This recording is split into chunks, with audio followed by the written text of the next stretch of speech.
suis ravi à nouveau d'accueillir mon vieil ami Shmuel Trigano, qui est venu pas si longtemps de ça. Il vient de me dire, donc on l'accueille ce soir pour un livre. Alors, je suis vraiment, je dois être tout à fait franc avec vous, je n'ai pas lu son dernier livre parce que je n'ai reçu que, j'étais absent, je n'ai reçu qu'aujourd'hui, et voilà, j'ai malheureusement pas eu le temps de le lire, donc je l'écouterai avec d'autant plus d'attention. Donc je le reçois pour la nouvelle idéologie dominante, le postmodernisme, qui vient de sortir chez Herman, et Shmuel, qui n'en manque pas une, vient de m'annoncer la parution prochaine de son nouveau livre, dans 2 semaines à peine, Politique du peuple juif, donc il n'est pas encore en vente, mais qui va sortir chez François Gourin, éditeur. Voilà. Il travaille à un rythme acharné. Donc je pense que vous connaissez tous Shmuel Trigano, philosophe, sociologue, qui a écrit de très nombreux livres, dont certains sont en vente ici. Je vais lui laisser la parole donc, pour présenter cet essai sur le postmodernisme, qui est une question dont on débat beaucoup. C'est un mot que vous croisez, que vous lisez souvent. On ne sait pas obligatoirement ce que ça recouvre. Et je pense que c'est maintenant l'heure de te laisser la parole, mon cher Shmuel. Merci beaucoup. Eh bien, ce livre est en fait une des conclusions d'un travail et d'un engagement d'une dizaine d'années, du début des années 2000. J'ai compris quelque chose à ce que j'essaye de définir dans ce livre en me confrontant à ce qu'on appelle le nouvel antisémitisme et en l'étudiant. C'est lorsque je me suis rendu compte que la crise antisémite en fait s'inscrivait dans un paysage bien plus vaste que les Juifs et qu'elle touchait en fait à une crise du régime démocratique, que j'ai commencé à comprendre le thème de cet ouvrage. En fait, le titre est assez provocateur. Donc c'est à la fois un livre engagé, mais aussi une démarche analytique sous la forme de la sociologie de la connaissance. La sociologie de la connaissance essaie de comprendre comment les groupes humains, les sociétés pensent collectivement. Comment arrive-t-il qu'une multitude d'individus puissent concevoir la même chose? C'est donc un mystère auquel se confronte la sociologie de la connaissance, et elle a effectivement des réponses, à savoir que l'univers des idées n'est pas totalement indépendant de l'univers de la société, de la politique, de la démographie, etc.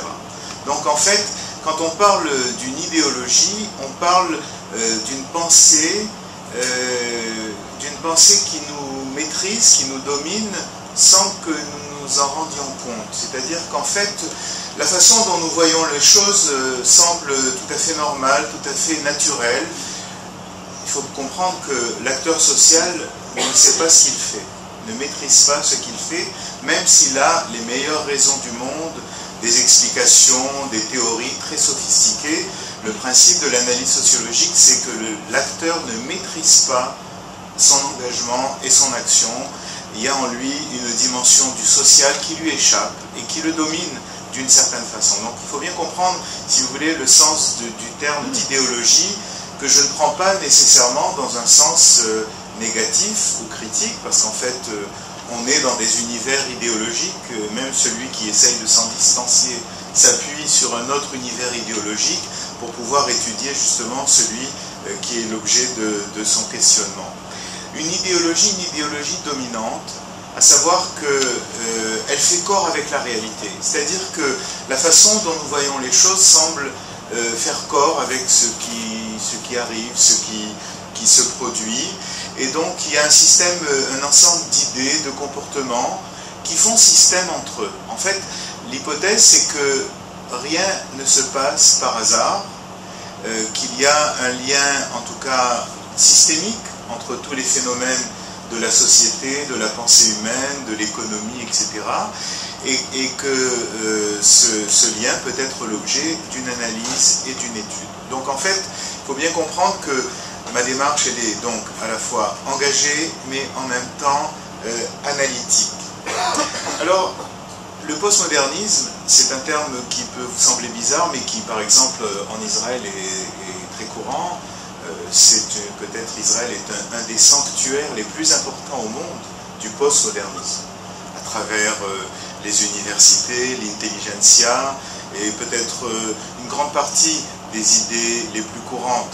Le postmodernisme, en fait, c'est cette pensée qui est née en France dans les années 60-70, une pensée critique, très critique de l'État, de la nation, qui était en fait originellement d'inspiration post-marxiste.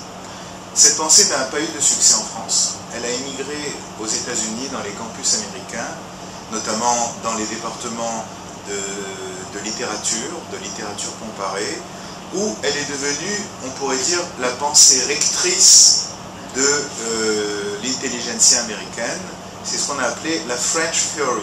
Vous avez un livre de François Cusset sur ce sujet qui analyse justement ce qu'est devenu cette pensée française revue et corrigée par les prismes américains et qui, une fois après s'être installée, une fois qu'elle s'est installée sur les campus américains, nous est revenue en France, en Europe, en Israël et de toutes parts, je dirais spécialement dans l'univers démocratique.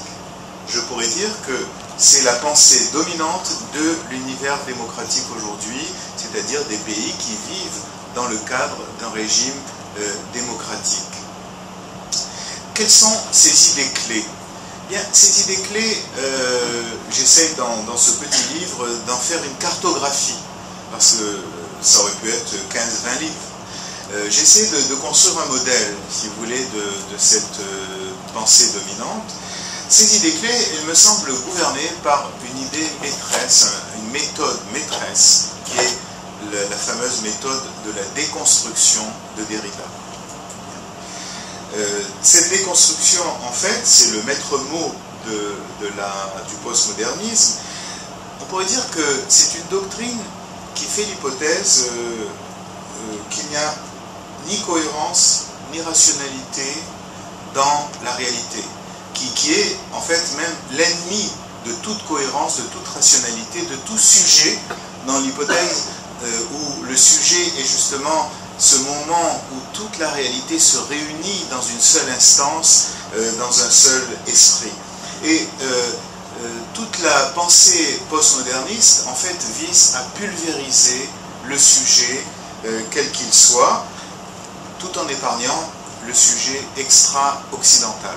Parce qu'en fait, ce qui est véritablement la cible du postmodernisme, c'est le sujet occidental. Et on essaiera de comprendre ça un peu plus loin. Donc, la déconstruction, la dissémination, en fait, la décomposition, Foucault nous demande de renoncer à la fiction de l'unité. Donc, toute idée de cohérence, de centre, d'unité, de convergence, de continuité, de correspondance, ce sont les idées qui sont à bannir dans cette perspective, et on vise justement à ce que Derrida appelle la dissémination. Alors, moi je retiens de cette théorie peut-être son impact social beaucoup plus que sa teneur philosophique. On pourrait dire autre chose, philosophiquement, notamment de la déconstruction.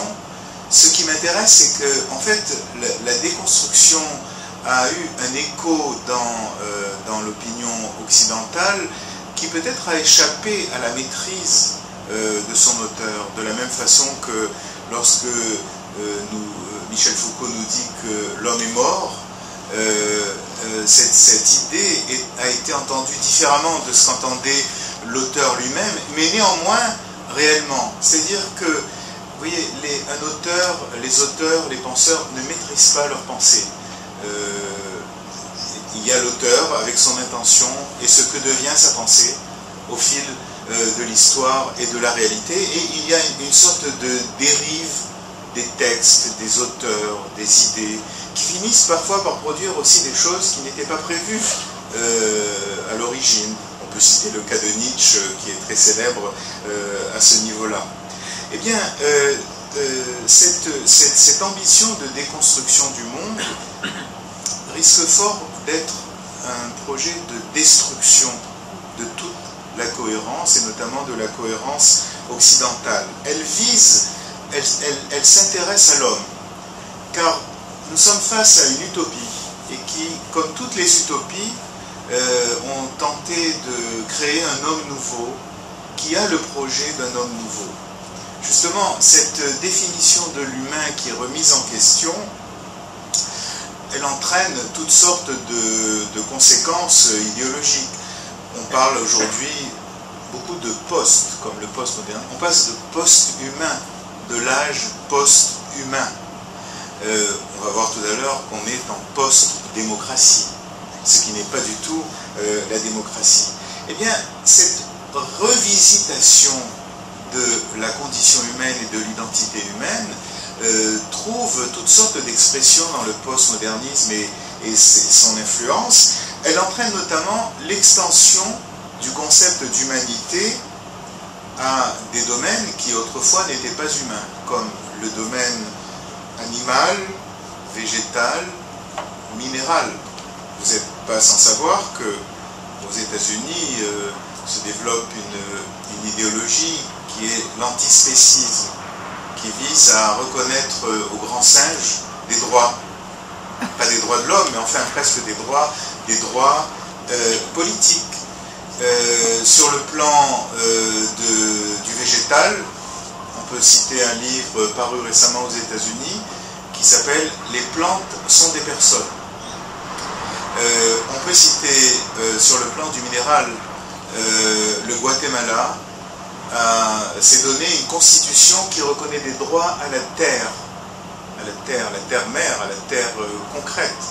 Bien, tout ce qui relevait auparavant de l'inanimé ou de l'extra-humain, aujourd'hui se voit humanisé en quelque sorte. Mais justement, cette humanisation extrême produit un évitement de l'humanité telle que la connaissions. De telle sorte qu'on peut dire vraiment, oui, peut-être que l'homme est en train de mourir dans cette extension du champ de l'humanité à un univers bien plus large et qui est aucunement un univers humain. Mais ce projet de produire un homme nouveau aussi s'étend également à la personne humaine. Alors, vous allez être très au courant de la doctrine des genres, de la queer theory, qui est d'ailleurs une des pensées les plus étonnantes de l'histoire, je crois, souvent l'œuvre de philosophes extrêmement sophistiqués. Eh bien, cette doctrine des genres suppose une sorte de remise à plat de l'identité humaine. J'ai ici une citation de Judith Butler, qui est la grande papesse de la philosophie du genre, qui vous dira « Femme est un attribut de n'importe quel sexe ». Et donc, en fait, c'est l'idée que l'individu est le maître absolu de son identité sexuelle, peu importe son architecture physique, si l'on peut dire, sa conformation physique, qui fait qu'on suppose l'idée que eh bien, il y a un univers de l'entre-deux, un univers flou, un univers neutre, dirait Monica Wittig, qui est une autre philosophe américaine importante de ce courant, qui fait qu'en fait, tout serait l'effet de la volonté. Alors là, il y a une autre dimension très importante de la déconstruction. C'est l'idée que eh bien, le réel n'est qu'un narratif, n'est qu'une narration, un récit. Et comme c'est un récit, il est forcément arbitraire, il est un construit social, c'est un produit de la société. Mais s'il est un produit de la société, c'est aussi le produit d'un système de domination.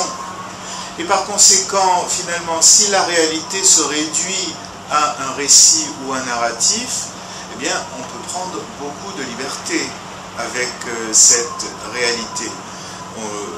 L'exemple le plus fort a trait à la nation, à l'identité nationale. Vous trouverez ça aujourd'hui de façon très courante, journalistes et universitaires confondus. La nation est une invention, l'invention d'une domination. C'est un récit construit de toutes pièces, artificiellement, Vous trouvez ça appliqué à l'histoire française, vous trouvez le Schlomosand habituel, etc. Donc vous avez ici un courant de pensée qui estime que finalement la réalité sociale est une pure construction arbitraire, souvent l'effet d'une domination, et que donc les individus doivent se libérer de tous ces dispositifs d'aliénation. Ce faisant, se produit une désubstantialisation de la réalité, parce qu'en fait, il n'y a plus de réalité, si vous voulez. Il était clair pour un sociologue du temps de Durkheim, certes, c'est vrai que les conceptions du monde sont le produit, les représentations collectives sont le produit de la société. Néanmoins, la société, ça existe pour le sociologue. On peut la quantifier, faire des statistiques, etc. Ça existe, ce n'est pas une pure vision éphémère dictée par la recherche de la domination. Donc en fait, c'est un univers où tout devient mouvant, tout devient flou, tout devient mobile. Et là où il y a une idée forte, elle est aussitôt douteuse, puisqu'elle est l'effet d'une domination. Donc en fait, la déconstruction va de pair avec une théorie de la réalité comme étant une narration, mais une narration comme étant un produit de la société arbitraire, sans un sens spécifique, qui peut être déconstruit et qui cache derrière lui un principe de domination. Et donc, la déconstruction du sujet humain, qui est un des grands projets du postmodernisme, s'accompagne également de la déconstruction du sujet collectif. Et par excellence, la nation. Donc la nation est une question centrale, justement, dans le postmodernisme. Cette entreprise, en fait, repose aussi sur la redéfinition du cadre physique dans lequel nous vivons. Vous trouverez tout un courant intellectuel qui vous parlera, en sciences politiques par exemple, de la fin des territoires. Il n'y a plus de territoire puisqu'on est dans l'univers du temps réel, dans l'univers numérique. Entre, soit dit en passant, 50 mètres ou 100 mètres du côté Sderot, ça compte beaucoup sur le plan des territoires. Mais à Paris, à New York, on s'imagine que l'univers n'est qu'un village global et que tout est transparent, tout est immédiat, tout est facile, etc. Donc la fin des territoires, mais également une critique fondamentale de tout pouvoir. Vous avez peut-être remarqué, en français surtout, mais je crois qu'il y a eu un nouveau mot en hébreu, qu'on ne parle plus de gouvernement. C'est violent, mais de gouvernance. La gouvernance suppose en fait non plus un centre de pouvoir, mais une sorte de réseau ramifié où chaque membre a du pouvoir dans une concertation collégiale permanente, etc. En fait, le sociologue et le politologue savent très bien qu'il y a toujours du pouvoir, mais caché, et qui n'assume plus ses responsabilités. Donc en fait, la gouvernance, c'est une expression, je crois qu'en hébreu c'est mimshul, il me semble. J'ai entendu ça. Meshilut. Bon, en tout cas, j'avais été. Oui, Meshilut, c'est pas ça. Oui, oui. C'est mimshul, il me semble, gouvernance au lieu de même shala. Voilà. Et donc, si vous voulez, là, nous avons également un déni du pouvoir, un refus du pouvoir. Et pour celui qui a une expérience des utopies politiques, c'est toujours très inquiétant quand l'homme de pouvoir se dénie le pouvoir qu'il exerce. Bien. Et donc, la nation, donc un récit, un mythe, une domination. Qu'est-ce qu'on oppose à la nation? Au plus bas, la minorité. Mais contrairement à ce que vous pourriez penser, la minorité n'a pas une signification quantitative. Vous pouvez être une majorité considérée comme minorité. Minorité est un concept politique, et non pas un concept qu'on peut quantitativer, qu'on peut calculer. La minorité désigne une collectivité dominée, mais non pas dominante. Donc en fait, la notion de minorité s'est extrêmement étendue. Si aujourd'hui vous voulez revendiquer des droits, vous devez vous construire comme une minorité. Parce qu'en fait, la minorité, elle est forcément une force contraire à la force de la nation, qui est oppressive, fondamentalement, mécaniquement, par rapport aux minorités. le choix sexuel, par exemple, se conçoit comme minorité. On parle aux États-Unis de citoyenneté sexuelle. Une expression très bizarre, parce qu'en fait, tout ce que je vous dis là n'est pensable que pour les gens qui ont un certain âge. C'est-à-dire qui ont vu le monde changer et les mentalités ou même la terminologie changer de façon astronomique. On vous parle aujourd'hui en France de l'école citoyenne. C'est complètement aberrant. L'école n'est pas citoyenne. L'élève n'est pas citoyen, c'est un mineur. On vous parle du bus citoyen. Le bus citoyen, c'est une expression ridicule sur le plan du français. Bon, ça vous donne l'évolution du mot citoyen est un indice très intéressant de cette évolution globale de la société et de la politique. Donc tout en bas vous avez les minorités et tout en haut la communauté internationale. La communauté internationale qui est un mythe censé incarner un droit international, mondial. Le problème, c'est que le droit international suppose qu'il y ait des nations internationales. Mais quand on dit droit international aujourd'hui, c'est en règle générale contre les nations sur ce plan-là. Et donc il y a là une sorte de redéfinition. Je pourrais dire, pour expliquer les choses, si vous voulez, c'est que la citoyenneté, jusque dans les années 80, elle se fondait sur un modèle algébrique. Un modèle de rapport d'égalité, si l'on peut dire. Mais depuis, elle se fonde sur un modèle géométrique. La géométrie enseigne le rapport entre des volumes inégaux, ce que sont en fait les minorités, les groupes, etc. Et donc on parle toujours de citoyenneté, néanmoins le modèle de référence a radicalement changé de ce point de vue-là. Et donc dans ce monde, autant qui semble si malléable, si modifiable à volonté, il y a toute une conception justement qui attribue au langage un pouvoir, comme on dit, performatif, extraordinaire, c'est-à-dire l'idée que il suffit de parler, de dire quelque chose pour que la chose existe. J'ai ici une citation intéressante aussi de Monica Wittig. Voilà ce qu'elle dit. « On est dans un espace mental où le sexe n'est pas déterminant. Il faut bien qu'on ait un espace de liberté. Le langage le permet. Il s'agit de construire une idée du neutre qui échapperait au sexuel. » Donc en fait, cette phrase est intéressante parce qu'elle nous montre que l'opération qui est faite sur le sujet, dans tous les sens du terme, est avant tout une opération du langage, une opération, je dirais, rhétorique, une construction tout à fait consciente sur ce plan-là. Alors, cette école de pensée, ce discours idéologique, s'accompagne aussi, paradoxalement, d'un nouveau sacré, d'une nouvelle sacralité. Parce que, en fait, si on en suit Lyotard, si on le suit, il nous dit que nous vivons la fin des grands récits. Les grands récits, c'est en fait les grandes explications globales de l'univers, du monde, le matérialisme historique de Marx, la lutte des classes, enfin tout un ensemble de doctrines et de théories qui présentent une explication générale et globale de toute la réalité. Le freudisme, par exemple, ou le marxisme sont les cas les plus évidents de ce type-là.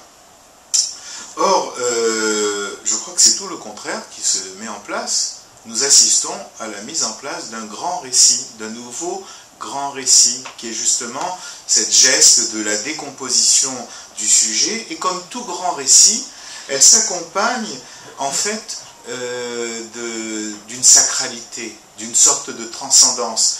Évidemment, c'est une transcendance qui ne se réfère plus à Dieu, mais qui se réfère à des réalités très terrestres. Par exemple, je viens de citer une phrase de Monica Wittig, mais elle est très symptomatique de tout ce courant de la queer theory, de la théorie des genres, qui nous dit que, en fait, c'est un courant qui revendique un droit, de façon violente, un droit à choisir sa propre identité, mais cette identité, elle est floue.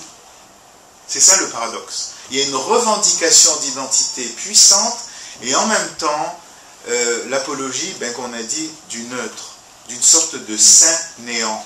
Ce neutre, il a quelque chose de mystique, si vous voulez. Il est ni le masculin, ni le féminin, il est en dehors, finalement. Le problème du postmodernisme, c'est d'échapper à tout système classificatoire, car toute classification à ses yeux est une oppression, voyez. Une oppression venant, donc, ramenant tout au schéma, le bien, le mal. Donc là où il y a un homme, une femme, il y a le bien, le mal, etc., etc. Et donc, en fait, échapper à toute classification, c'est en fait faire le choix de la neutralité. Mais cette neutralité, c'est un abîme sans fin.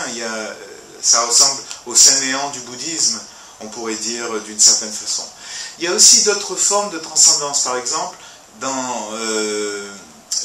chez Antonio Negri, qui est un des grands auteurs justement de tout ce courant, vous connaissez peut-être son livre Empire et d'autres ouvrages, il y a cette sorte de célébration de la multitude. Alors lui, évidemment, il oppose la multitude à la nation. Et la multitude, en fait, c'est une sorte de mythe à travers lequel il pense quelque chose qui rendrait possible à la fois une affirmation radicale de l'individu et en même temps une communauté.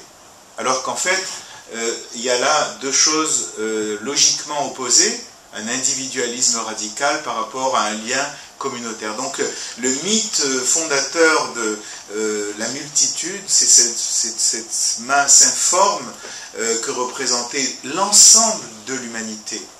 Et d'ailleurs, Antonio Negri écrit un livre sur Job, où l'on voit qu'il est très féru de théologie chrétienne. Il trouve dans Job la figure par excellence, justement, de l'homme qui se libère d'une fatalité ou du malheur après être tombé au fond de la déréliction. Bien, il y a aussi une autre façon de concevoir la transcendance, c'est l'hybridité. La mixité, l'hybridité, ce sont des termes extrêmement courants dans tout le discours contemporain. Il y a également une sorte d'enchantement de la réalité naturelle, une façon de parler de la nature qui la personnifie. Dans ce qu'on appelle l'écologie profonde, vous trouvez une quasi-religion, une quasi-religion. Je sais pas, par exemple, l'idée que l'humanité a péché envers la nature, elle l'a exploitée, elle l'a détruite, etc. Et vous devez payer une taxe carbone pour vous racheter justement votre péché et votre transgression. Il y a un fonctionnement de type religieux qui n'a rien à voir avec les religions classiques, mais qui est justement de type religieux à ce niveau-là, qui réenchante la nature comme si la nature était habitée d'une présence réelle et qu'elle était un être de cette façon-là. C'est tout à fait opposé à la façon dont la modernité a pensé la nature. Ça rejoint peut-être le Moyen-Âge avec les forêts enchantées, les fées, les génies, évidemment sous une forme technocratique aujourd'hui. Mais surtout, il y a le développement d'une morale que l'on peut définir comme étant une morale victimaire. Parce qu'aujourd'hui, le principe même de toute moralité, c'est d'être ou d'avoir été une victime. En ce sens que, observez bien la façon dont les acteurs sociaux se comportent. Quand ils demandent des droits, ils se construisent comme victimes à ce niveau-là. Je ne veux pas citer d'exemple, mais en tout cas, il y a là un modèle général. Victime, pas nécessairement victime dans le temps présent, mais avoir eu des ancêtres victimes. Alors, à ce niveau-là, vous voyez combien également tout ce qui tourne autour de la mythologisation de la Shoah joue un rôle très important. Mais vous le savez bien, c'est toujours déduction faite des Juifs et d'Israël. Donc là, il y a un système qui est à l'œuvre, qui est très puissant, et qui est la source de la légitimité aujourd'hui. Pour être légitime, pour revendiquer des droits, il faut être victime ou avoir eu des ancêtres victimes. Bien. En somme, cette idéologie, on pourrait dire, elle est présente sur toutes les scènes de la vie sociale et politique des sociétés démocratiques, uniquement, mais non pas ailleurs. C'est-à-dire dans la majeure partie du reste de la planète qui elle, est restée à des cadres anciens, le nationalisme, l'impérialisme, etc., qui se portent très bien dans le monde non extra-occidental. Il n'y a que l'Occident pour se déconstruire, c'est-à-dire se décomposer d'une certaine façon, alors qu'il est toujours sur pied. Et alors, cette idéologie, exactement comme le marxisme, s'est voulu une science, et elle a produit des nouvelles disciplines dans les universités, notamment américaines et sans doute israéliennes, les études de genre, les études postcoloniales, les cultural studies, un ensemble de disciplines tout à fait nouvelles, dont on pourrait questionner le fondement théorique et épistémologique, parce que je crois qu'il pose problème à ce niveau-là, mais qui institue en fait les vérités toutes faites comme des vérités scientifiques et des vérités prouvées. Il y a eu en France récemment un scandale, il y a quelques mois, puisqu'en fait on parle de la théorie des genres et que c'est aujourd'hui extrêmement brûlant, un livre d'éducation de sciences naturelles pour les lycées a été édité, qui présente en fait la doctrine des genres comme étant une vérité scientifique. Et donc il y a eu une pétition de 70 députés de l'Assemblée nationale, justement, parce qu'en fait c'est un coup de force. Ce n'est nullement prouvé ni vérifié, ça fait partie de l'ère du temps, mais ce n'est en aucun cas une vérité d'ordre scientifique.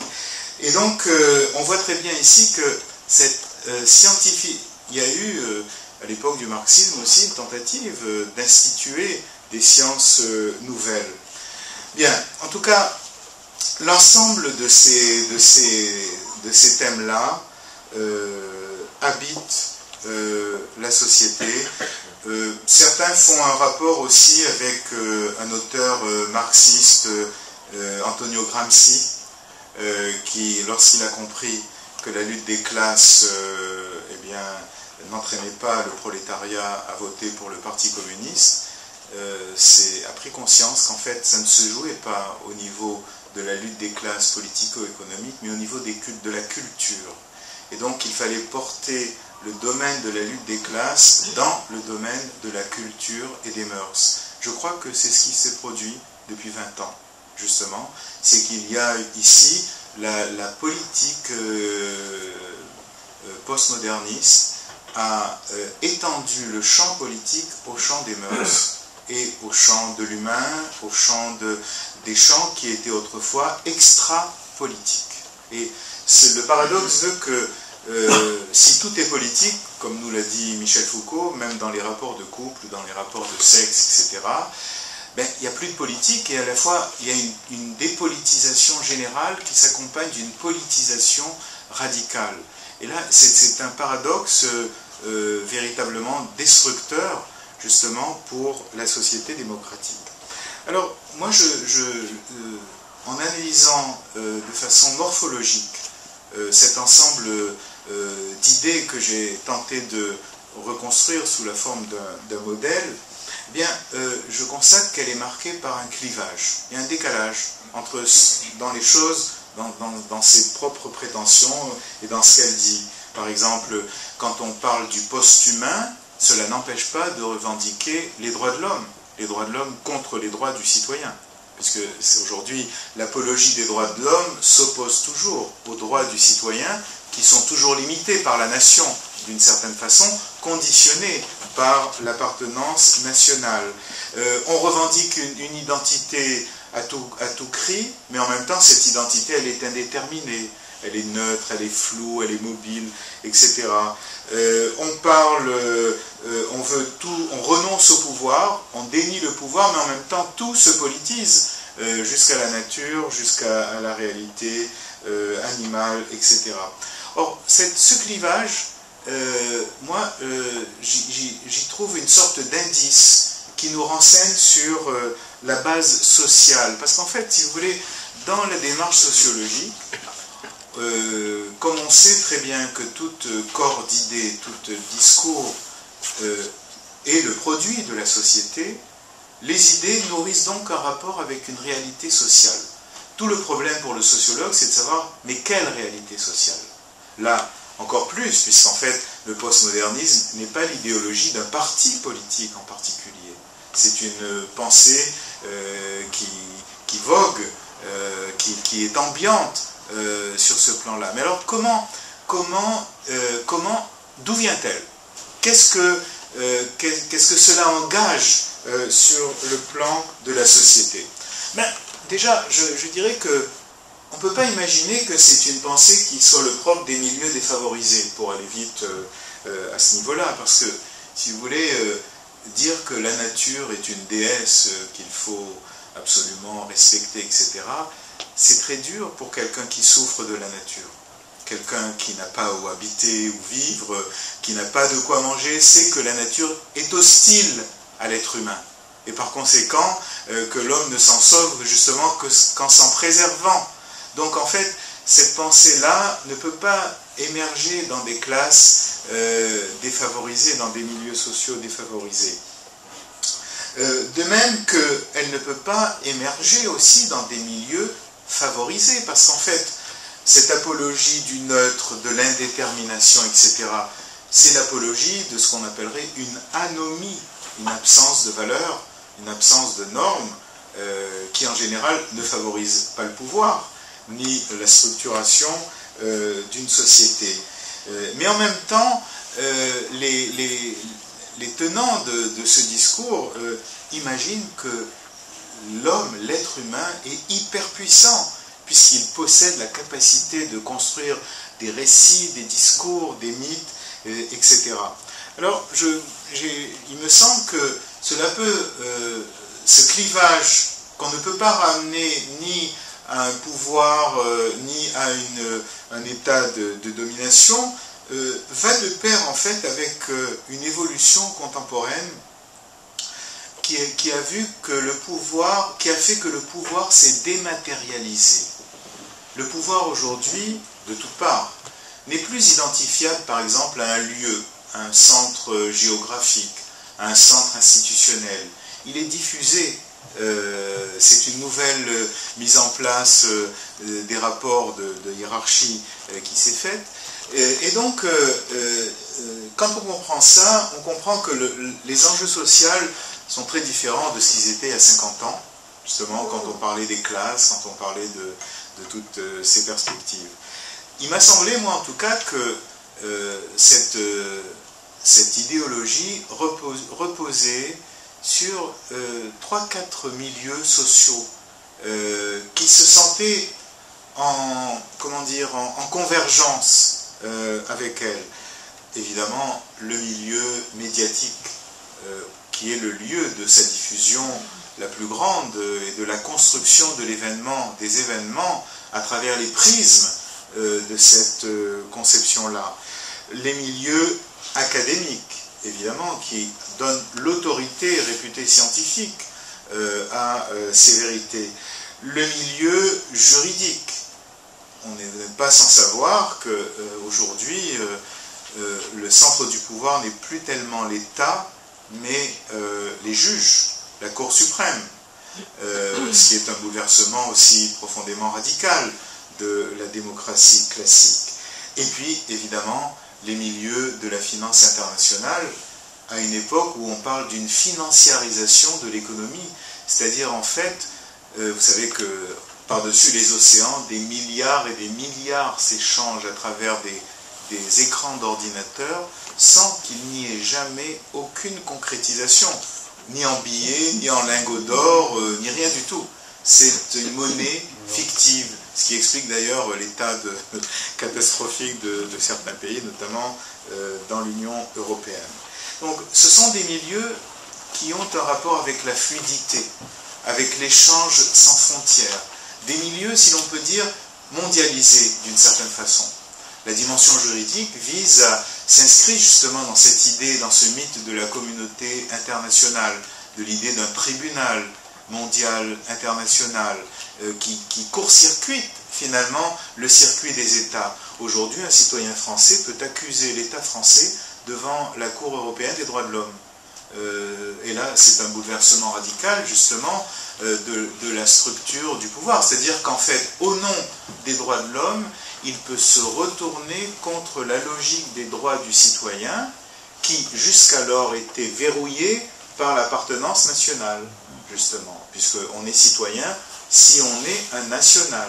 Mais aujourd'hui, en tout cas dans l'Union européenne, c'est ce renversement qui se produit et qui augure et qui joue comme une sorte de modèle, en tout cas pour les post-modernistes. Et en fait, tous ces milieux-là ont des moyens d'action très, très nouveaux, qui ne sont plus ceux que nous connaissions, les partis politiques, les syndicats, etc. Bien, dans l'univers médiatique, c'est l'enquête d'investigation, par exemple. Il suffit de lancer une enquête pour détruire un personnage politique en faisant courir sur lui toutes sortes de rumeurs. C'est aussi dans l'univers politique la part prise par les ONG, les organisations non gouvernementales. En fait, ce sont des organisations privées que personne ne contrôle, mais qui ont l'ambition de tout contrôler. Et qui, on se demande de quel rôle elles jouent. Et en fait, les chercheurs ont vite compris que on appelle ça les ONG, les ONG, mais on a inventé les GONG. C'est les organisations non gouvernementales, parce qu'en fait, elles sont souvent le bras caché des États qui veulent agir au nom des droits de l'homme, etc., etc. Dans la finance internationale, vous avez également les agences de notation.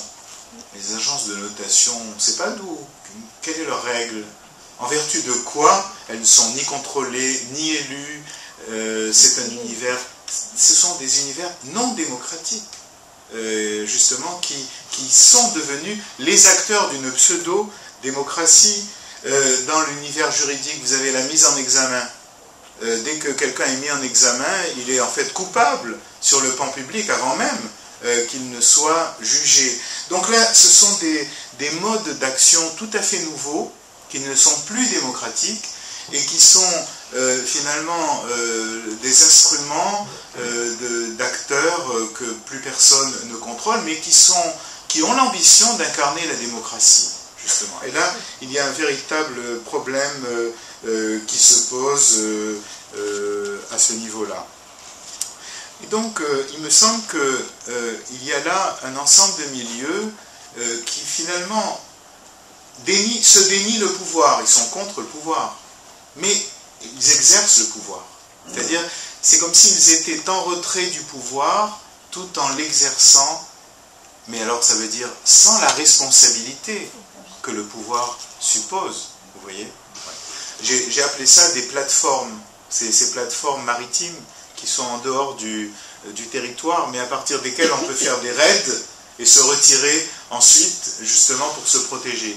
Donc, on peut très bien nier la validité de l'État, de la nation, de tout ce que vous voulez, de la représentativité, etc., au nom d'une liberté radicale. Ça ne coûte pas grand-chose, puisqu'on n'assume pas de responsabilité. Or, quand on en assume, on sait que ça ne marche pas, que ce n'est pas possible, justement, que ce monde qu'ils ambitionnent de construire va à une catastrophe sur tous les plans. Et là, si vous voulez, il y a une nouvelle dimension des choses qui font que on ne parle plus, par exemple, aujourd'hui de démocratie, mais de post-démocratie, ou alors on ne parle plus de démocratie représentative, mais de démocratie participative. Est-ce que vous vous êtes jamais demandé ce qu'est la démocratie participative? Mais c'est une démocratie dont l'unité de base n'est plus l'individu, mais les groupes humains, les églises, les communautés religieuses, les groupes, les associations, etc., et qui demandent en fait que ce soit eux les représentants de la population. C'est-à-dire qu'en fait, ce sont des représentants qui ne sont pas élus nécessairement. Vous n'allez pas élire, bon, je sais que le pape est élu, mais un évêque n'est pas élu, un grand rabbin n'est pas élu par l'ensemble de sa communauté, etc., etc. Mais ces acteurs deviennent les interlocuteurs de l'État démocratique, et en fait, les individus sont court-circuités, parce qu'on ne leur demande jamais leur avis, s'ils veulent faire partie de cette église, de ce groupe, de cette communauté, etc. Et donc là, il y a un véritable problème. Les associations semblent ne plus devenir volontaires. Vous savez que la pratique associative, elle est volontariste dans la démocratie. On n'est pas obligé, par exemple, une communauté juive est une communauté volontariste, volontaire. On peut en faire partie ou décider de ne pas en faire partie. Ainsi de suite, un parti politique, de toutes sortes de choses. Puisqu'en fait, l'unité de base, c'est l'individu. Or là, il y a une sorte de néo-féodalité qui se met en place, qui fait que l'État a pour interlocuteur les représentants de ces groupes, de ces minorités, mais les individus semblent complètement écartés. On en voit 1000 exemples dans la vie politique d'Israël, de la France, de toutes parts. Donc en fait, il y a là toute une perspective qui se met en place et sur laquelle on pourrait se demander quels sont ces enjeux, c'est-à-dire qu'est-ce qui se passe dans cette évolution.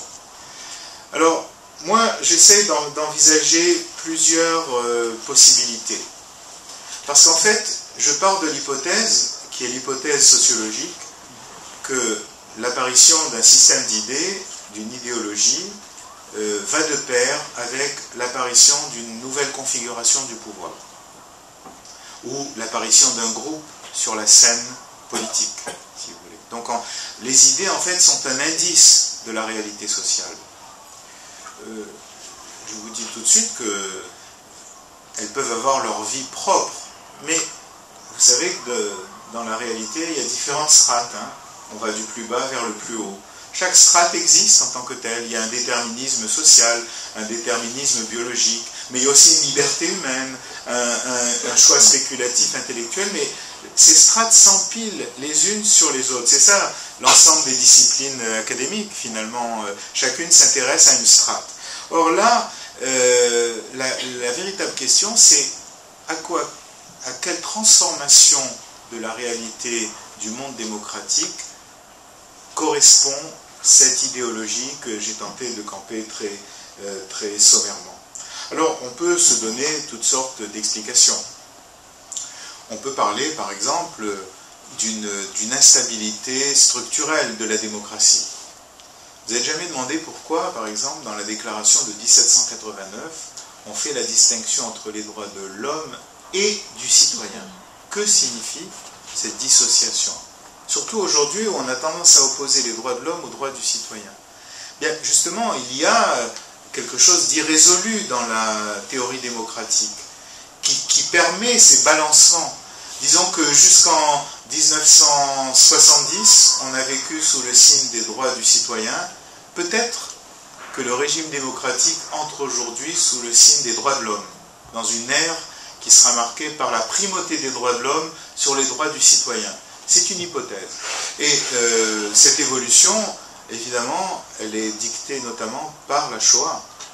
Car dans la Shoah, l'expérience que les Juifs ont faite, c'est que les droits de citoyens ne les protégeaient pas des avanies de l'histoire, et que quand ils se sont retrouvés sans les droits des citoyens, les droits de l'homme ne les ont pas plus protégés. Donc, si vous voulez, j'insiste aussi là-dessus parce que la centralité de la Shoah dans la philosophie politique contemporaine prend ses racines justement dans cette expérience fondamentale, et ce qui explique pourquoi c'est un argument très central dans toute cette idéologie, y compris dans l'antisionisme qui va de pair de toute façon. Alors on pourrait dire aussi que l'évolution de l'Europe a rendu possible une chose pareille, parce que finalement l'Europe, à travers son processus d'unification, a vu une relativisation des États-nations, mais en même temps s'est produite une immigration du monde arabo-musulman massive. je parle de l'Europe de l'Ouest surtout, de telle sorte que cela a produit un ébranlement des cadres juridiques, normatifs et politiques. Et puis le fait qu'il y ait de plus en plus un pouvoir européen, s'il y a un modèle de la gouvernance, c'est bien l'Union européenne.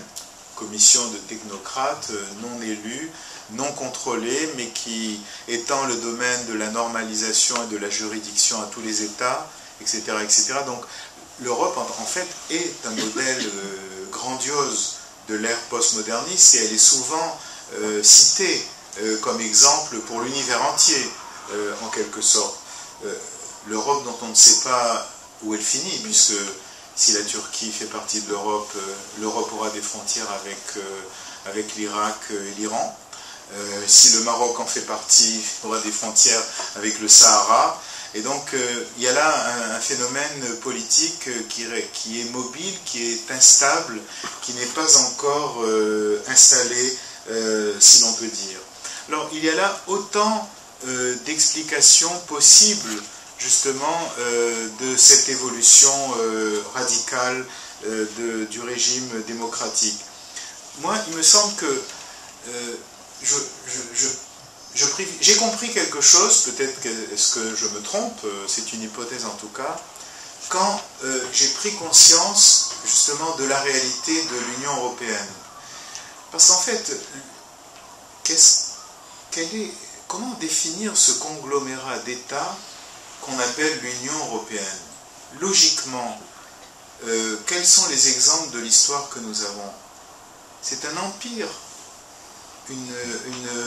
un assemblage de peuples, de langues, ici en l'occurrence de gouvernements, d'États. Le seul problème, c'est que c'est un empire sans empereur. Il n'y a pas d'empereur, parce qu'un empire, si vous voulez, ce n'est jamais un univers démocratique. L'empire ne fonctionne que parce qu'il y a un personnage sacro-saint à sa tête, un empereur, qui est capable de rallier l'ensemble des peuples qui lui font allégeance personnelle. Pensez à l'Empire austro-hongrois, par exemple. Mais dans cet empire coexistent des langues différentes, des cultures différentes. Il y a bien une langue vernaculaire, c'était l'allemand dans l'Empire austro-hongrois. Aujourd'hui, c'est manifestement l'anglais, et hélas pas le français. Et donc, il y a là quelque chose qui ressemble à un empire, mais qui n'en est pas un. Or, si c'est un pouvoir, un nouveau type de pouvoir qui est en train de s'installer, on comprend qu'il cherche sans cervelle, de façon spontanée. Il cherche à reformater les consciences, les identités, les sujets, etc. La minorisation des États ou des identités nationales, par exemple, va de pair avec. Parce que n'oublions pas que la démocratie s'est réalisée uniquement dans le cadre d'un État-nation. Or, les États-nations sont nés sur les ruines des empires européens. Empire allemand, empire français, empire austro-hongrois, et pas seulement l'empire ottoman. Justement, c'est donc dans les ruines de l'empire ottoman que les nationalismes arabes, mais aussi arméniens et juifs, ont surgi à ce niveau-là. C'est-à-dire qu'en fait, il y a une antithèse entre l'empire et l'État-nation. Mais si, effectivement, comme le proclament les postmodernistes, l'État-nation est destiné à disparaître, on verra bien, quelle serait l'alternative sinon à nouveau l'empire? Un empire qui ne dit plus son nom, mais qui ne peut pas être démocratique. Il ne peut pas être démocratique. La démocratie suppose une association de citoyens. Regardons par exemple aujourd'hui, vous voyez très bien, enfin je ne sais plus où ils en sont, mais les antimondialistes. Les antimondialistes sont des partisans acharnés de la lutte contre l'État, etc. Par contre, ils demandent à corps et à cri que l'État remplisse toujours son rôle d'État-providence, soutenir les faibles, etc. Ce qui est une contradiction. Vous ne pouvez pas être contre l'État-nation et demander que l'État-providence continue d'exister. Parce qu'en fait, l'État-providence, c'est quoi? Qu'est-ce que c'est que la sécurité sociale? C'est lorsque une collectivité qui se connaît, qui se fréquente, décide de se serrer les coudes. Dans le cas où un malheur arriverait à l'un d'entre eux, tous les autres le soutiendraient. Mais s'il n'y a plus de collectivité, j'ai aucune raison, en tant que citoyen individuel, de soutenir les faibles dans la société. Donc, si vous voulez, l'idée même de providence d'État-nation, de sécurité sociale, etc., suppose une nation dans ce sens-là. Or, là, c'est justement ce qui est en question et qui explique aussi toutes sortes de développements erratiques des sociétés européennes qui sont confrontées aujourd'hui à une crise économique sans précédent.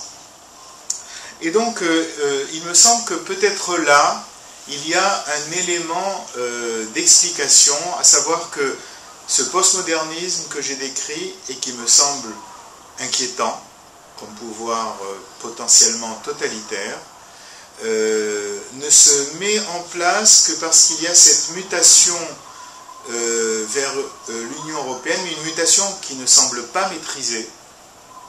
On est parti d'une belle idée, d'une grande idée, et puis ça s'est étendu tellement loin, avec autant d'États et d'autres États qui sont candidats, que je crois que le processus n'est plus maîtrisable sur ce plan-là. Et donc, c'est ce rapport qui m'a semblé, jusqu'à ce jour, en tout cas, le plus pertinent, justement, pour comprendre comment cet ensemble de valeurs et d'idées s'est installé dans la conscience collective. Selon toi, le succès en Occident du postmodernisme, est-ce que tu penses que c'est une idéologie qui s'est substituée à ce qui a pu être ce qui a pu représenter le communisme pendant des décennies? Absolument. Je n'ai pas développé ici cet aspect. Le postmodernisme est un post-marxisme à mes yeux. Et ça s'explique aussi de façon très concrète. Grosso modo, l'intelligentsia européenne a été marxiste dans les années 70-80. L'effondrement de l'Union soviétique, la chute du mur de Berlin en 1989, a marqué une rupture fondamentale qui a vu toute cette intelligentsia revenir vers la démocratie, mais en lui insufflant des idées marxistes. Et par exemple, cette incapacité de faire face à la réalité de la nation que... Moi, vous savez, je ne suis pas un adorateur de la nation, néanmoins, en tant que d'un point de vue réaliste, c'est une donnée de la réalité. Je peux pas... C'est irresponsable de nier sa réalité. Et donc, or on sait que le marxisme, ce qui a d'ailleurs causé le début de son échec, lors de la première internationale, etc., c'est lorsqu'il y a eu la Première Guerre mondiale en Europe, eh bien, le prolétariat, au lieu d'être un prolétariat international, etc., s'est divisé selon les lignes nationales et s'est lancé dans la guerre, si vous voulez. Et là, il est clair que la défaillance fondamentale du marxisme, c'est l'incapacité de comprendre la nation. D'ailleurs, je vous donne un autre exemple. Après 70 ans de communisme, à quoi avons-nous assisté en Europe? Au réveil des anciens peuples, l'apparition de nouveaux États, c'est quelque chose de phénoménal, que 70 ans de glacis communistes n'ont pas effacé la donnée des identités des peuples de l'Europe. Donc il y a là quelque chose de très fort à ce niveau-là. Donc ces intellectuels, en revenant dans la démocratie, parce que Marx aussi parle de démocratie, il vise à une démocratie encore plus véridique, ont insufflé des éléments de leurs croyances antérieures, ce qui a provoqué aussi ce déplacement des choses. Et puis il y a aussi quelque chose qui me fascine. Pourquoi le postmodernisme est-il né en France? Parce que, quand même, je me souviens, j'étais plutôt jeune dans les années 60 et 70, mais c'était quand même, avec recul, fascinant de voir cette hostilité envers l'État. Quelle est la réponse? Vichy, la collaboration. C'est qu'en fait, c'est un contre-coup, justement. Il y a une sorte de culpabilité, je pense, de l'Europe, et notamment en France, parce qu'en fait, le passé avait été occulté par la résistance, par le gaullisme, etc. Et alors, plus cette occultation a été épaisse, et plus le retour a été violent. Mais finalement, c'était l'atmosphère générale des années 70. Ça a pris aux États-Unis, parce que peut-être aux États-Unis, il n'y a pas eu la Shoah, mais surtout, c'est un État fédéral, un État continental, alors que la France est un État centraliste, un État très puissant. C'est l'État qui a créé l'identité française, on pourrait dire. Et donc, en fait, ce dévoiement de l'État, je pense, a été le fond, l'arrière-fond de ces jugements radicaux sur la modernité, sur l'État, sur la nation, etc. Oui, c'est sans doute vrai pour la France, mais ça n'explique pas tout quand même, parce que ça a pris aussi, comme tu le rappelais tout à l'heure, ça a pris en Israël. Ça a pris dans l'université israélienne, dans l'intelligentsia israélienne. Ce qui veut dire que, les peuples occidentaux, pour faire court, ont un besoin d'utopie. Et d'utopie, on sait où les utopies peuvent mener. Oui, sans aucun doute, mais il me semble malgré tout que le moment de la Deuxième Guerre mondiale est un tournant. Pour beaucoup de raisons. Regardons par exemple entre la morale, en fait, la morale républicaine, ou la morale politique avant la Deuxième Guerre mondiale, c'est une morale du sacrifice. L'individu est appelé à se sacrifier pour la nation, etc. Après la Deuxième Guerre mondiale et à partir des années 70, c'est une morale victimaire. C'est-à-dire, on passe de celui qui se sacrifie à celui qui est victime d'un bourreau, nécessairement. Il y a un renversement du pôle de la légitimité morale qui se produit à ce niveau-là. Donc, ça peut être une des explications, effectivement, de la réalité. Mais c'est vrai que la piste post-marxiste est tout à fait convaincante. Est-ce que vous avez des questions? Pour rebondir sur ce qui vient d'être dit, est-ce que vous ne pensez pas aussi que tout cela est dû à l'avènement de la marchandisation de la société? Nous ne sommes plus des citoyens, nous devenons des consommateurs en quelque sorte, avec perte des valeurs éthiques, et ça débouche également sur la violence sociale. Alors, c'est aussi une ligne d'interprétation.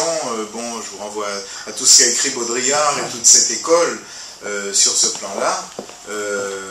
Bon, je m'intéresserai à une ligne beaucoup plus politique à ce niveau-là, mais cette ligne aussi, peut-être, il y a plusieurs logiques qui sont à l'œuvre en même temps et qui, sans doute, s'articulent les unes avec les autres. Ça marche. Donc sur ce que vous avez dit précédemment, il y a aussi un fait, enfin ça c'est un avis complètement personnel, c'est un énorme rejet de la religion judéo-chrétienne et de la culture judéo-chrétienne qui est pourtant extrêmement présente encore maintenant. La politique de victimisation est très catholique, et c'est marrant que ça touche justement moins l'Allemagne, l'Angleterre et l'Amérique qui sont des protestants. Par contre, en Israël, ça doit s'expliquer par une volonté aussi du rejet religieux des débuts de la création de l'État.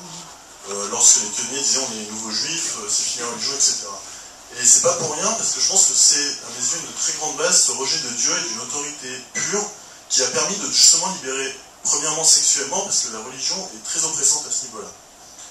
Et je pense que, enfin moi à mes yeux, c'est un des facteurs. Et pour rebondir sur ce qu'avait dit monsieur, il y a aussi une espèce de facteur de surconsommation qui est en train d'arriver, où on nous fait consommer un nouvel objet tous les 3 mois, mais que même des choses comme par exemple sur les sujets d'adoption et tout, même les enfants sont en train de devenir un objet de désir consommateur. On veut avoir des enfants comme on veut avoir une voiture ou une télévision. Et le troisième point, et je finis après, il y a aussi un troisième facteur qui est Internet, qui malgré tout donne la parole à tout le monde et sans aucune limite, et même si on essaie de la limiter, mais c'est complètement faux. Et du coup, les gens ont pris l'habitude de croire, parce qu'Internet rend la personne importante, aux yeux de la personne uniquement, a l'impression que son avis compte et que son avis vaut mieux que tout le monde, même quand la personne a tort. Et ça, je pense aussi que c'est un troisième facteur qui va beaucoup jouer, surtout dans les années à venir. Oui, vous avez raison. même je dirais qu'il y a à travers par exemple la procréation médicalement assistée, il se produit ce que j'appelle une élémentarisation de la matière humaine. C'est une forme de réification à ce niveau-là. Ce qui est étonnant, c'est que cette ambition d'étendre le domaine de l'humanité à des domaines nouveaux vide de son contenu l'humanité. Vous avez aussi tous les mythes de l'homme bionique. Vous avez dans l'univers de la science-fiction, l'univers de la science-fiction, c'est un univers quasi-religieux. Vous avez des mythes et des figures qui apparaissent qu'on pourrait très bien analyser en fonction de la science des religions. Donc, si vous voulez, il y a c'est une évolution d'ordre général qui a trait à l'humain. Je crois que ce qui me semble déterminant, c'est que l'humain est mis en question aujourd'hui dans la mesure où on a politisé l'humain. Et ça, c'est quelque chose de très grave. Alors, par antithèse à la religion judéo-chrétienne, il y a un troisième larron dans l'histoire, c'est l'islam. Ben oui, parce qu'en fait, l'islam apparaît comme étant, on pourrait dire... un contre-courant. Oui, comme étant, par exemple, chez Antonio Negri, il y a une attirance terrible pour la Oumma, qui rappelle la multitude. Cet univers massif, informe, sans frontières nationales, etc. Il y a un mythe de l'islam qui est cultivé par le postmodernisme, par antithèse. Alors là, nous avons une autre dimension qui vous explique comment j'ai compris ça à partir de l'étude de l'antisémitisme. C'est qu'effectivement, bon, disons le judéo-christianisme et surtout aussi le judaïsme dans le judéo-christianisme apparaissent comme étant la quintessence de ce qui est monstrueux, par domination, classification, etc., etc. Et donc, en fait, c'est quelque chose de très évident dans le débat culturel français. C'est absolument évident. On avait publié dans la revue Controverse, qui n'existe plus, un article de Jean Samovitch qui étudiait la façon dont tous les magazines français consacraient un numéro spécial à l'islam. C'est fascinant. C'est toujours merveilleux, toujours la paix, toujours etc. Et les autres, c'est toujours le mal, la violence, etc., etc. Bon, donc là, il y a aussi un rapport antithétique qui est créé sur le plan idéologique. Alors, vous savez qu'il y a pas mal d'auteurs qui avaient comparé bien avant, par exemple, Jules Monroe, avait comparé le communisme à l'islam, à travers ce phénomène de masse, justement, de massification. Donc il y a comme ça une thématique religieuse très évidente, où on construit un discours sur les religions qui sont assignés à des rôles différents. Et il se trouve toujours des gens pour jouer ces rôles. Hein. Et dans ce cadre-là, effectivement, le judaïsme a la plus mauvaise part. C'est un euphémisme. J'ai deux questions à vous poser. Oui. Vous avez dit, on dénie le pouvoir, mais tout se politise. Est-ce que ça ne conduit pas à l'anarchie, au chaos? Au chaos, est-ce que ça ne conduit pas à l'anarchie ou au chaos?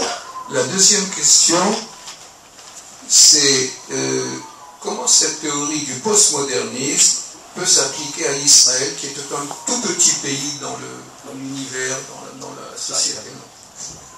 Mais vous savez que c'est la plus grande puissance mondiale. Vous avez des livres américains qui vous parlent de l'empire israélien sur les 50 km jusqu'au Jourdain. Bref. Alors, le déni, ben oui, parce qu'en fait, si vous voulez, ça a étudié aussi par des auteurs.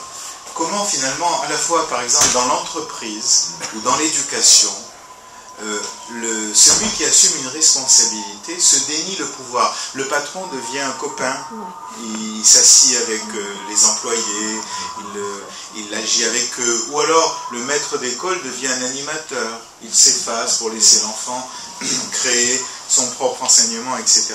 Et alors, on a montré qu'en fait ce système-là est un système profondément destructeur des individus. Parce qu'en fait, ça consiste à placer les individus dans une position de pouvoir et de décision qu'ils ne peuvent pas assumer. Et donc, ils retirent le sentiment qu'ils échouent d'un échec permanent, structurel de leur personne, ce qui les rend encore plus soumis à celui qui possède vraiment le pouvoir, même s'il a retroussé ses manches. Donc, si vous voulez, on est aujourd'hui face à un pouvoir qui se cache, qui ne s'assume plus comme tel. Dans la mesure où il ne s'assume plus comme tel, il n'est plus tenu pour responsable. Et donc, tout est possible à ce niveau-là. Donc, la dépolitisation suppose une repolitisation violente et sauvage, ce que vous appelez le chaos. Votre deuxième question, c'est quoi? La deuxième question, c'est comment cette théorie du postmodernisme peut s'appliquer à Israël? Ben écoutez, d'abord, Israël est très lié aux États-Unis sur le plan académique et intellectuel. Et donc, tout en étant parfois très provincial, hein, parce qu'on croit en Israël encore en des choses dans lesquelles on ne croit plus déjà dans les centres occidentaux. Et donc, bon, c'est toujours une révolution en retard et toujours plus fort, alors que les autres sont en train déjà de l'abandonner. Mais, alors là, il y a une autre explication que je donne dans ce livre-là, qui n'est pas encore sorti. C'est une longue histoire, parce que, en fait, si vous voulez, ça a à voir avec le sionisme lui-même, l'histoire du sionisme. Le sionisme s'est inscrit dans l'émancipation, puisqu'il s'est voulu une auto-émancipation. C'est-à-dire qu'il est resté dans la logique de l'émancipation. Et cette logique de l'émancipation est une logique très problématique. C'est quand même tout à fait étonnant de voir que c'est dans les milieux, dans la génération d'après les pionniers, les fondateurs, etc., que le post-sionisme s'est développé. Le post-sionisme s'est développé dans un milieu où le sionisme était triomphant. On ne peut pas dénier ce phénomène-là. Il est paradoxal, il est inacceptable. C'est-à-dire qu'en fait, il construit une question qui n'a pas été résolue dans le sionisme lui-même, dans le sionisme politique lui-même. Donc ça, c'est un autre domaine.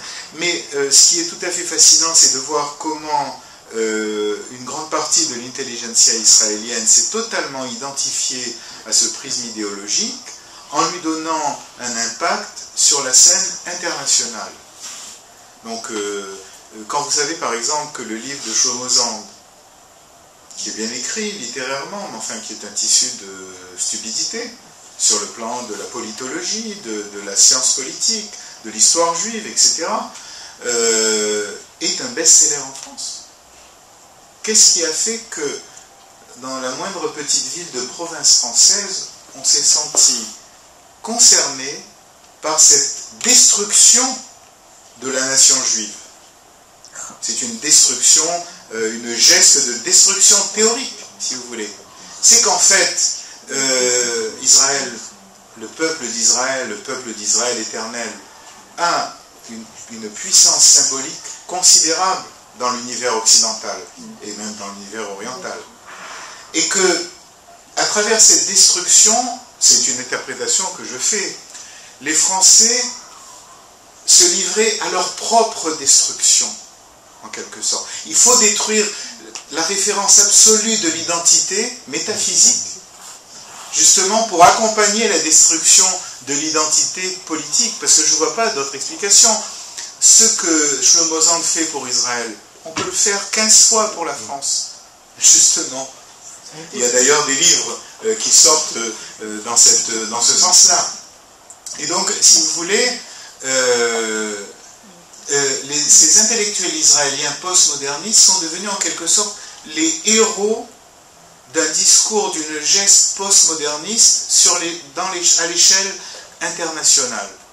Et là, ils sont des éléments acteurs à ce niveau-là. Donc en fait, moi, il y a à la fois le fait d'être imbibé par l'influence américaine, de tout ce qui se fait, qui est actuel, qui est au goût du jour, puisque ça va avec ça, si vous voulez, on est moderne, on est jeune, etc. Et en même temps, une façon de construire un problème non résolu du sionisme quant à l'identité même d'Israël, par rapport à lui-même, par rapport au monde juif, par rapport à l'identité. Vous savez, il faut faire une différence, que je fais dans ce livre, parce qu'elle aide beaucoup. La nation israélienne, ce n'est pas exactement le peuple juif. D'accord ? La nation israélienne, c'est une reconstruction nationale en rapport avec un État du peuple juif qui n'a pas d'État. Enfin, jusqu'alors, si vous voulez. Et donc, il y a en Israël une tension inhérente entre la nation israélienne et le peuple juif. D'accord ? Cette tension, pour l'instant, n'est pas résolue. Il y a des statu quo, des modus vivendi, etc. Mais je dirais qu'elle recoupe une autre tension dont on n'est pas assez conscient, notamment en France par exemple, mais en Israël aussi. Il y a une tension entre la nation démocratique, comme dirait Dominique Schnapper, la communauté des citoyens, et la nation historique et identitaire. Parce que on ne peut pas nier que les nations démocratiques, prenons la France, la République française, c'est pas simplement une sorte de réalité constitutionnelle juridique aérienne. La nation française, telle qu'elle s'est voulue républicaine, repose sur des siècles d'une identité qui s'est forgée à travers l'histoire, qu'on le veuille ou pas, et qui n'existe que là et pas ailleurs. Ça n'est pas, ce que je vous dis là n'est pas reconnu par une grande partie des acteurs français, et notamment par le courant postmoderniste, parce qu'une identité qui n'est pas le résultat d'une volonté ou d'une construction, elle est pensée comme étant oppressive. Mais bon, vous savez, après tout, nous n'avons pas choisi de naître et de naître chez tel parent, dans tel peuple, dans telle religion, etc. Et donc il y a une donnée de notre vie qui est non maîtrisable. Voyez. Or, l'identité des collectivités fait partie de ce cadre-là. L'explication de François Mitterrand du temps de la guerre froide qui expliquait que les missiles étaient à l'est, les pacifistes à l'ouest, peut-elle s'appliquer à cette théorie du postmodernisme qui, pour moi, est une pulsion suicidaire de la civilisation occidentale. En d'autres termes, le postmodernisme n'aurait-il pas pour enjeu de briser les défenses occidentales pour favoriser l'islamisation de l'Europe, comme l'expliquait Machéor? Favoriser l'islamisation, peut-être. En douceur. Mais en tout cas, briser les cadres de référence de l'identité de l'Occident, oui, c'est absolument évident. Ça me semble. C'est un programme politique, même, sur ce plan-là. Ça pourrait aller si l'univers entier se suicidait aussi. Mais c'est pas ce qui arrive. Vous avez une puissance asiatique incommensurable, vous avez un univers arabo-musulman en effervescence et qui a des ambitions de conquête. Je vois pas pourquoi je me suiciderais et pas les autres en même temps. Vous voyez, donc là il y a un problème. Et effectivement, c'est fascinant. Je dois avouer que quand on vit au cœur de l'Europe, on est interdit, fasciné par cette ambiance générale qui n'est pas rationnelle, qui n'incarne pas un instinct vital de continuité, d'affirmation, de dignité, etc. C'est très étonnant. C'est très étonnant. Quelle est d'après vous la prochaine étape après le postmodernisme?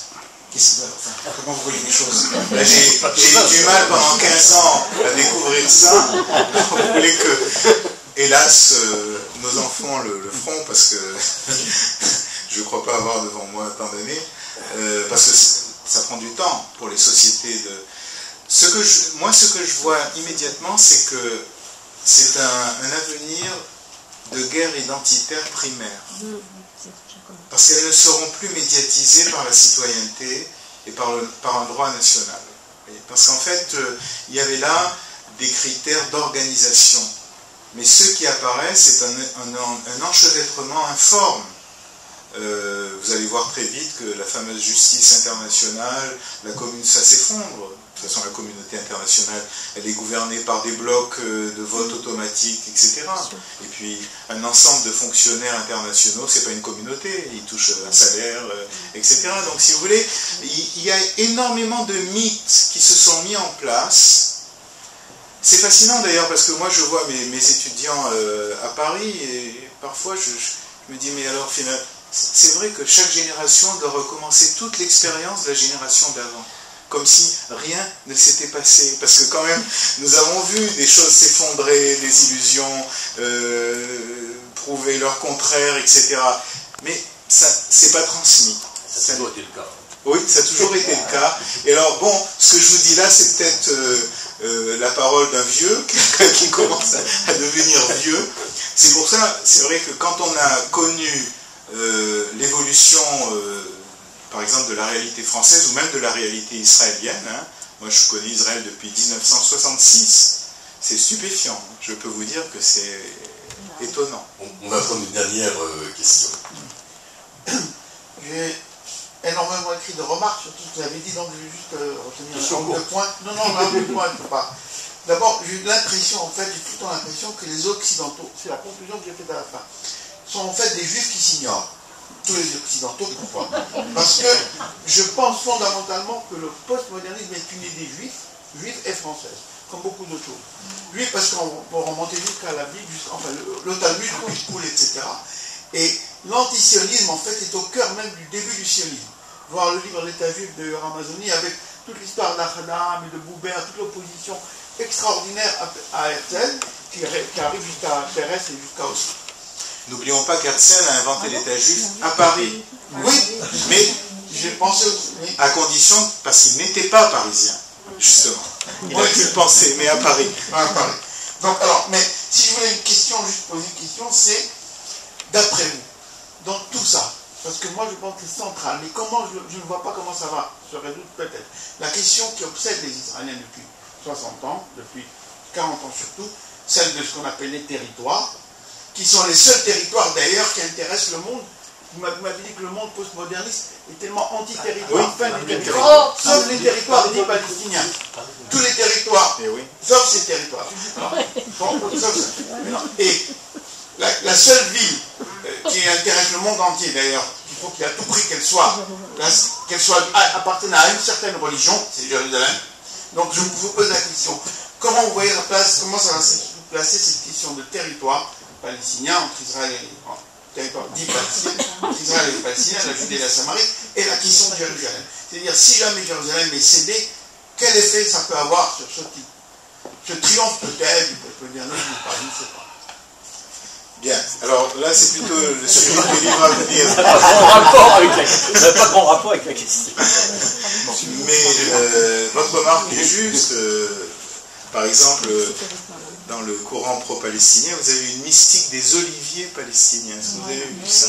C'est très étonnant parce que voilà des gens qui sont anti-territoire, anti-nation, anti-pouvoir, mais qui soutiennent un nationalisme extrêmement irrédentiste et fort, et que c'est une contradiction tout à fait étonnante sur ce plan-là. Mais en tout cas, la boutade que j'ai lancée tout à l'heure, cette idée de la fin des territoires, elle est l'expérience d'Israël a démontré que c'était absurde, puisqu'aujourd'hui avec les Qassam et compagnie, quelques mètres comptent justement pour se protéger d'une agression. Je vous signale d'ailleurs aussi que c'était dans la grande utopie du nouveau Moyen-Orient de Shimon Peres, qui voyait la fin des territoires et même la fin des frontières. Même la fin de Tzad. Oui, justement, puisqu'en fait, c'est une vision très pacifiste de la réalité. Mais bon, en tout cas, pour ce qui est des territoires, en fait, ce sont effectivement des territoires, mais c'est aussi un rapport à une identité juive biblique qui est en question. Parce qu'en fait, si vous voulez, j'avais écrit dans le temps un article qui aujourd'hui me fait honte. C'était dans le numéro de La paix maintenant des temps modernes, parce que j'étais naïf, tout simplement. Ce numéro de La paix maintenant des temps modernes. J'étais jeune, oui. Et puis non, tout n'était pas encore dit, c'est-à-dire que nous n'avions pas fait aussi l'expérience des Palestiniens et de bien d'autres événements. Et si vous voulez, j'avais remarqué, mon article s'appelle « Lieu ». J'ai remarqué qu'en fait, le cœur de l'Israël historique, c'est la Judée-Samarie, et pas la Galilée, et pas le Négev.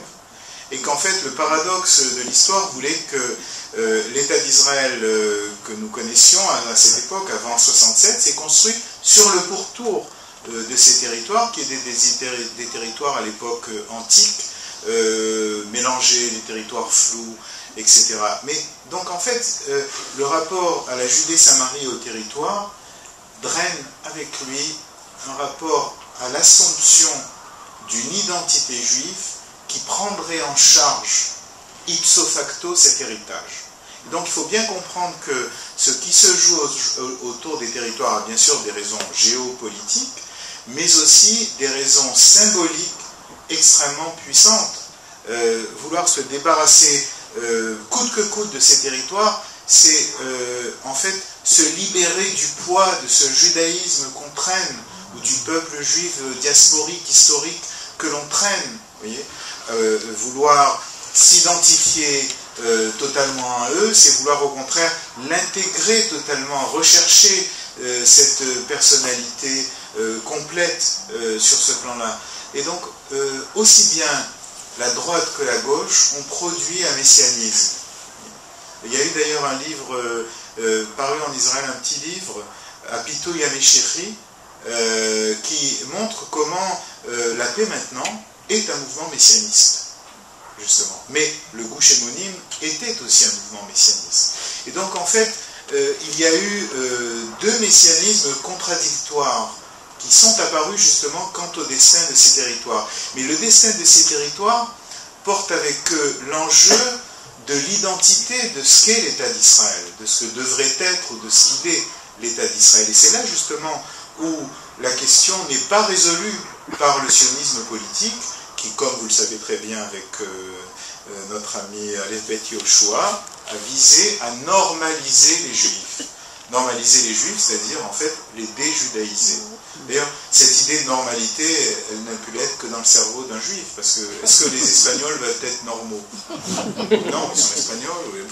Mais bon, les Juifs veulent être normaux. Alors on comprend ce que ça veut dire, pas des parias, etc. Mais la normalité a été justement jusqu'à l'indifférenciation de l'identité, vous voyez. Et donc, le sionisme charrie avec lui cette question non résolue. Et le postmodernisme, de ce point de vue-là, tire une conclusion absolument radicale. Absolument radicale, mais qui n'est plus sioniste, parce qu'en fait, ils veulent pulvériser le principe même d'une souveraineté étatique. Et alors là, on est dans l'utopie la plus totale. Parce que une souveraineté palestinienne. Mais évidemment, mais c'est ça le problème, c'est on a bien parlé de la pulvérisation du sujet occidental et de la célébration du sujet oriental ou non occidental. Et là, vous avez tout ça dans le post-colonialisme. C'est très clair à ce niveau-là. Donc, les choses sont très complexes et très articulées. Et bon, ça prend des années pour arriver à dissocier les éléments. Merci Shmuel, merci beaucoup. Merci beaucoup. Alors, si je peux vous reçois dans 15 jours ton nouveau livre. Bien, si tu veux bien, au mois de mars. Avec plaisir.